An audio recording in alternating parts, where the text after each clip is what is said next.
नमस्कार दोस्तों, मैं रमेश कुमार। आज आपको जीरो के बारे में गजब सी बात बता रहा हूँ। जीरो समझा ना, नंबर कभी जीरो आ जाते हैं बच्चों के। अब आप इसका एक मतलब समझिए। जीरो का मतलब ये है कि कुछ न कुछ है। जीरो का मतलब ये है कि कुछ न कुछ है। इसका मतलब ये कभी नहीं है कि कुछ नहीं है।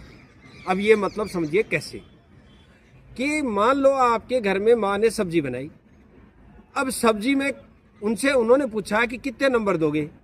बोलो, आपने कह दिया कि साहब मेरे को आपको वो सब्जी बिल्कुल पसंद नहीं है, बिल्कुल ही पसंद नहीं है। फिर भी आपने उसको 0 नंबर दे दिया।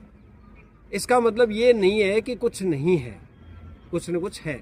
अब एक दूसरा उदाहरण, आपने देखा होगा कि जब आप फ्रीज के अंदर पानी जमा करते हैं तो फ्रीज के अंदर आपने पानी 20 डिग्री 30 डिग्री टेम्परेचर का पानी फ्रीज में रखा। धीरे धीरे वो ठंडा हो रहा है। उसका एक सिचुएशन में 0 डिग्री टेम्परेचर आ जाएगा। उसके बाद उसका और अगर ज़्यादा टेम्परेचर कम कर दिया तो वो माइनस में चला जाएगा। यानी 0 से -1 -2 -3, यानी टेम्परेचर माइनस में जा रहा है। अब आप देख रहे होंगे कि जो देश के अंदर कई जगह बर्फ़ जमती है वहाँ माइनस में टेम्परेचर चला जाता है।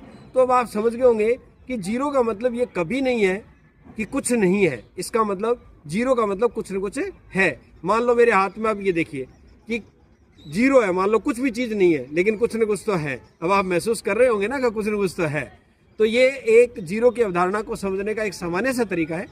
तो आप जुड़े रहिए। जय हिंद।